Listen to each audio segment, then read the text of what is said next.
युक्तेश्वर जी, आपके पास आते हुए जरा मैं ये तो समझ लूं कि इस विजिट के दौरान यूनाइटेड किंगडम में वहां की मीडिया में क्या रिपोर्ट किया जा रहा है, क्या क्या एप्रीहेंशंस हैं या क्या ऑप्टिमिज्म वहां दिखाई दे रहा है? प्लीज। धन्यवाद। आपने बहुत सारी शादी और फिर विजिट्स की बात की। अभी जस्ट आधा घंटा पहले जर्मनी के चांसलर 37 साल के बाद में फिर ब्रिटेन में आ रहे हैं। तो आज का जो मुझे ये लग रहा है कि जो भू राजनीति है वो जिस तरह से पुतिन बोल रहे हैं कि भाई अगर करोगे तो हम बिल्कुल मार काट कर देंगे, जैसे आपने भी बताया, ये सब बहुत साल ज्यादा जिसको हम लोग बिहारी में बोलते हैं गोलेबाजी हो रही है।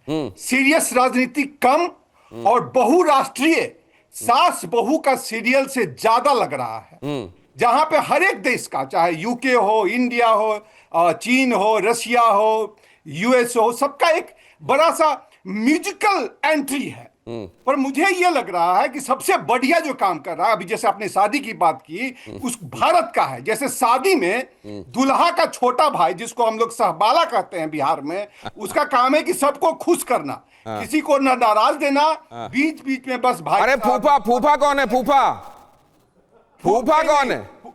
फूफा तो वो तो जो अगर फूफा अगर बोला जाए इसमें तो बेसिकली दुल्हा साहब ही आजकल फूफा का बात कर रहे हैं, जो रशिया है। कभी वो पुतिन वो ट्रम्प से बात करते कि हाँ अब लगभग अब हम लोग के बीच में बात हो गई है, और फिर दूसरे दिन कहते हैं कि अब हम मार देंगे, काट देंगे, फेंक देंगे। अरे भाई ये सब जो है ना बस बोलने की है। बहुत कुछ ज्यादा मुझे जो लगता है, भले ही आप लोग सहमत नहीं है, बहुत ज्यादा सीरियस इसको लेने की जरूरत नहीं है। अच्छा सर, तो एक बात बताइए, चलिए इधर समझ लीजिए कि इसको सीरियस लेने की जरूरत नहीं है, तो यूरोप जो कह रहा है उसको सीरियस लेने की जरूरत है? नहीं, मतलब मेरा ये कहना सीरियसली एक बात मैं कहता हूं कि ये जो है अब सर ये बताइए, और यूरोप का बताएं कौन सा लीडर ने बोला कि हम रशिया पे अभी हम अटैक करना चाह रहे हैं? ऑफ कोर्स ये शीतकाल से ही यूरोप और पार्टिकुलरली यूके का अगर सबसे बड़ा दुश्मन कोई रहा है तो यहां बैठे बैठे आप जाइए तो रशिया है। हमेशा से उनके बीच में ट्रस्ट डिफिसिट रहा है। पर यूके ने बताएं कभी भी की स्टारमर हो या एंजेला मर्केल हो या किसी ने भी, रेचल रीव्स हो, किसी ने भी ये बोला हो कि भाई हम रशिया पे अटैक करने जा रहे हैं। पुतिन ने ये बोला कि अगर अटैक करोगे तो हम छोड़ेंगे नहीं। तो कोई भी देश का नेता ये नहीं सर, लेकिन एक बात बताइए, अगर आप नेटो को विस्तार देने लगेंगे उसके पड़ोस तक, रशिया के, और उसको चिंता होगी तो, और फिर उसके बाद आप बेवजह बाराती बनकर भी आ जाएंगे। यूरोप जिस तरीके से बाराती बना हुआ है, वो ये तो नहीं कहा रशिया ने कि मेरी शादी में जुलूल आना, क्योंकि आपने तो आप क्योंकि ये कह रहे हैं, क्योंकि विवाह वाला उदाहरण दे रहे हैं, ये जबरदस्ती के बाराती बने हुए हैं, तो फिर ऐसे में रशिया कहेगा ना कि ठीक है आ जाओ, फिर तुमको देख लेते हैं। मैं आपके पास वापस लौटूंगा जरा ये खबर बताने के बाद। पुतिन को उकसाने वाला यूरोपियन यूनियन का बड़ा फैसला, रूस की फ्रीज संपत्ति पर ईयू आयोग का फैसला। फ्री संपत्ति से यूक्रेन का पुनर्निर्माण होना चाहिए, यूरोपियन यूनियन ने कहा। रूस की फ्री संपत्ति पर प्रस्ताव लाएगा यूरोपियन यूनियन। अब बताइए, इस तरीके की बातें करने के बाद और ये कहा जाए कि नहीं रशिया तो जो कह रहा है वो बड़ा अजीब कह रहा है। पूर्णिमा नाथ जी को भी मैं लाऊंगा इस चर्चा में। पूर्णिमा जी कुछ विलंब से आपके पास आ रहा हूं, इसके लिए माफी, लेकिन जरा एक कमेंट यहां से चाह रहा हूं। संजय भारद्वाज जी, इस तरीके की तमाम चीजें करने के बाद और फिर यह कहा जाए कि नहीं रशिया जिम्मेदार है, प्रेसिडेंट पुतिन देखिए क्या भाषा बोल रहे हैं। देखिए दिनेश जी, मैं पूरा गणित देख रहा हूँ, इसमें देखिए दो बातें साफ है। पहली बात कि सिर्फ यूरोप कलेक्टिव सिक्योरिटी की बात कर रहा है, यूरोप में रशिया माइनस है। अमेरिका भी कलेक्टिव सिक्योरिटी की तरफ नहीं देख रहा है, वो भी इंडिविजुअली बायलैटरल नेगोशिएशंस और इक्वेशंस पे चल रहा है, भारत के साथ बढ़ा रहा है दोस्ती। और यहाँ पर ये जो ट्रायंगुलर बन रहा है, रशिया, चाइना एंड अमेरिका, तो अमेरिका इस ट्रायंगल में रशिया और अमेरिका एक साथ खड़ा होना देखना चाहता है, वो चाइना और रशिया को एक साथ नहीं देखना चाहता। और इससे क्या हो रहा है कि क्योंकि वो स्टेटस को चैलेंज कर रहे हैं चाइना और रशिया कलेक्टिवली, और उसमें जो सबसे बड़ा जो आज का वर्ल्ड में इमर्ज हो रहा है वो सेल्फ हेल्प सिस्टम आ रहा है। लेकिन सर जो लोग इंडिविजुअल्स के बीच में चीजों को समझते हैं, दो प्यार करने वालों पर जब दुनिया उनको तरसाएगी, मोहब्बत बढ़ती जाएगी। ये जब इस तरीके से प्यार पे पहरा, ये तो हमारे गाने लिखने वाले बहुत पहले लिख के चले गए। जब जब प्यार पे पहरा लगा है, प्यार और गहरा हुआ है। अब ये जो कोशिशें हो रही हैं कि इसके साथ ये ना जाने पाए, इसके साथ इसकी प्रॉक्सिमिटी, इसकी कुर्बत ना बढ़ने पाए। एक बात मैं पूर्णिमा नाथ जी के पास जाना चाहता हूं समझने के लिए। पूर्णिमा नाथ जी, खास तौर से हमने कई बार देखा है ऑफिसों में भी ऐसे लोग होते हैं और परिवारों में भी ऐसे लोग होते हैं। उसके साथ क्यों उठे, उससे क्यों बात की तुमने, वो उसके साथ क्यों बैठ गए, अरे आज उसके साथ चाय पी रहे थे। ये हर जगह होते हैं लोग, लेकिन अमेरिका ने तो सारे रिकॉर्ड इसमें तोड़ दिए हैं। आपका क्या कहना है? Thank you so much for having me. देखिए सर, ये सिर्फ परिवार में नहीं होता है, हाई स्कूल में भी होती है, कॉलेजेस में होती है, ऑफिस में भी होती है। बट आपने एक क्वेश्चन पूछा कि अमेरिका कौन होता है, अमेरिका ऐसे क्यों कर रहा है और ये दादागिरी क्यों कर रहा है। आपको ये बात ये आपके पहले सेगमेंट में भी यही बात कहने की कोशिश कर रही थी। मुझे 30 सेकंड दीजिएगा, मैं समझाने की कोशिश करूंगी बहुत जल्दी। 30 सेकंड में ये जो आइडियोलॉजी है, इंटरवेंशनिस्ट जो आइडियोलॉजी है, आज से शुरू नहीं हुआ, अभी रशिया की बात हो रही है।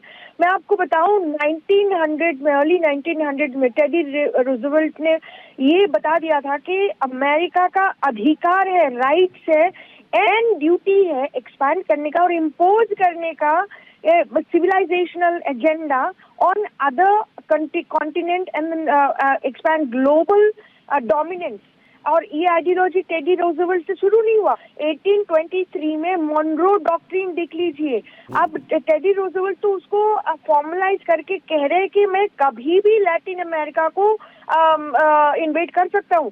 उससे पहले आप जाइए 1620 में जो पहला जहाज यहाँ पे आया है, मे फ्लावर में, पिलग्रिम्स में, वो बेसिकली इंग्लैंड से आए, 10 साल नीदरलैंड में रह के लेडन से यहाँ पे आए, मैसेच्यूसेट्स में आए। कमाल का इन्फ्रेंस ये जो आप बता रही हैं पूर्णिमा जी, मतलब इसकी एक पुरानी हिस्ट्री है, ये आदत नई नहीं है। और वहां इसको अपना जेन्युइन और लेजिटिमेट राइट माना जाता है। और अगर ऐसा होता है तो ये खबर बताने के बाद मैं जरा सज्जाद पीरजादा साहब के पास भी आने वाला हूं, लेकिन उससे पहले जरा देखिए यूक्रेन को ट्रंप प्रशासन का बड़ा झटका। यूक्रेन को ट्रंप प्रशासन का बड़ा झटका। यूक्रेन से दूरी बना सकता है अमेरिका। अमेरिकी विदेश मंत्री मार्को रूबियो का बयान, ये हमारी लड़ाई नहीं है, रूबियो ने कहा, हम इसे खत्म करना चाहते हैं, रूबियो ने कहा। मतलब जब इनको लगे अचानक किसी दिन, उस दिन ये इनका मसला नहीं रह जाता। और जब इनको अचानक किस दिन लगे कहीं पर भी दुनिया में कहीं पर भी कुछ होने वाला हो, फटे में टांग अड़ाने का इनका मन हो, तो उस दिन इनका ये मसला हो जाता है। अब जरा अगर ये रियलिज्म है, और ये रियल्म पाकिस्तान भी कई बार देख चुका है, लेकिन फिलहाल पाकिस्तान को ये सब सूट कर रहा है। मैं जरा सज्जाद पीरजादा साहब के पास जाऊंगा। सज्जाद साहब, क्या मतलब छोटे मुल्कों के पास असल में चॉइस होती नहीं है क्या? जो बुलाए और बड़ा हो, हाथ हिला के बुलाने लगे तो उस तरफ जाना पड़ता है क्या? ये इस तरह वाला मामला है क्या? अब ये पाकिस्तान के संदर्भ में जानना चाहता हूं। देखिए कि पाकिस्तान के संदर्भ में आप जानना चाहते हैं, लेकिन मैं एक बात कहना चाहता हूं आपसे। इलामा इकबाल ने कहा था, इलामा इकबाल ने, कि सारे जहां से अच्छा हिंदुस्तान हमारा।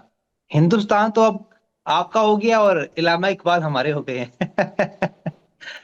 तो हिंदुस्तान अच्छा है, तभी तो सारे मुल्क आ रहे हैं, रशिया आ रहा है। रशिया और इंडिया के ताल्लुकात कितने अच्छे हैं, शुरू से अच्छे हैं, तो ये बहुत अच्छी बात है। अगर यूरोप का इसके अंदर यह है कि चीख रहा है, परेशान है, अमेरिका भी कहता है कि ताल्लुकात नहीं होने चाहिए रशिया और इंडिया के, तो अमेरिका कौन होता है ये फैसला करने वाला?